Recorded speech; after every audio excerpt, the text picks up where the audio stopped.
Welcome to another class of BA Part 3, and we will be starting a beautiful poem by Alfred Lord Tennyson, Ulysses. The name of the poem is Ulysses. Now, you might have heard about Lord Alfred Tennyson a lot because he is one of the very famous poets of the Victorian age. He was born at Somsabai. His father was a rector there, and he studied at Trinity College. He received the Chancellor's Medal for his poems, and he became a poet laureate in the year 1850. He was raised to the peerage in 1884, and he is considered as the most representative poet of the Victorian age. He has mirrored the age faithfully and has been considered as the mouthpiece of his times. Now, generally, when we talk about Lord Alfred Tennyson and we talk about Robert Browning, we only come to know the difference that we can easily make it out that Robert Browning is considered to be the least representative poet of the Victorian age, and Alfred Tennyson is considered the most representative poet. Because why? Because he is representing, both of them belong to the Victorian age, but he is representing the age, the Victorian age, typically into all his writings and into his poems. So we can find a reflection of the representation of the age, that is the Victorian age, in this poem Ulysses, which is written in blank verse, and it is also a kind of a dramatic monologue. Now, I will give you a little bit of introduction to the poem, that what exactly the poem is about. As the title itself indicates, Ulysses, the name Ulysses is a king, is the name of a king, and he has returned from the war of Troy and has been leading an idle life in Ithaca. Ithaca is the name of the place where he is, kingdom where he is a king for some time. So he is tired of his idle life and he wants to set sail again. That is, wants to set sail again means he wants to move out for an adventurous journey. Now, in this poem, he addresses his sailors and companions, gives arguments in favor of a life of travel and adventure, and asks them to set sail again with him. Now, why we are talking about the sailing and setting sail? We are talking about all this because during those times in the Victorian age, that is in the 18th century, people used to travel through ship. They used to sail, and they used to be long travel, because traveling by ocean used to be a travel full of adventure and discoveries. So Ulysses always want to live a life of adventure and travel and lots of excitement, because he had fought in the battles. He has had a very adventurous life, and now coming back after the war and sitting and passing his days like an idle king doing nothing is something which is not acceptable to Ulysses in any of the ways. So this is what exactly the poems depicts about. Now let's come to the text. The text is there in front of you. We will start with a few lines so that you can get accustomed to the idea of the poem, and then we will go line by line in order to make you understand the language and the expressions which Tennyson uses in each and every line of the text. Now the poem begins with this line: "It little profits that an idle king," and there's a full stop after that. Now the first line generally of any text, especially of a poem, indicates the kind of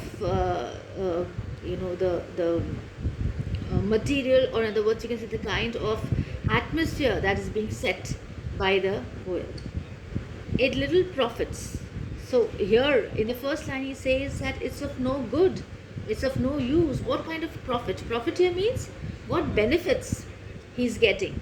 That an idle king, that a king who is leading such a peaceful life without any adventure, without any excitement. And idle life here means a life completely still. So he says, what kind of benefit or profit this kind of life is getting him. By this still hearth among these barren crags, matched with an aged wife. Now, here he is putting in front of us his present condition. We don't know about, we have a background about his past and what he wants to do in the future, but the poem begins with the present condition of Ulysses, that what condition he is in. He's saying there's no benefit for him at all to lead a life of a king who's idle.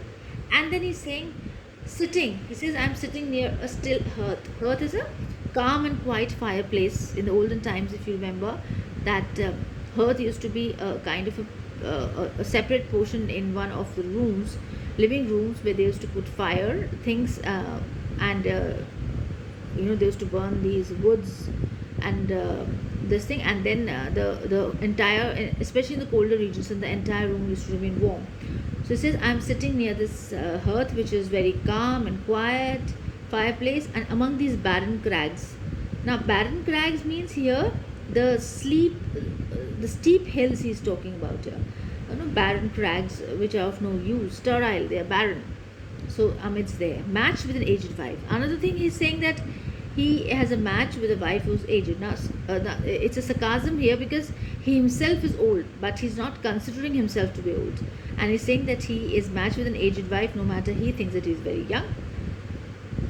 I meet and dole unequal laws to a savage race. So he says, I measure, meet and dole here means that I measure and deal out with unequal laws which are not equal for everybody, unto a savage race. Now you're talking about the people of his country, Ithaca, that they are people of a savage community, means they are uncivilized, that hoard and sleep and feed and know not me. So why he's calling them savage? Why he's calling them, they belong to savage race? Because he's saying that they are hoarding, they're accumulating wealth.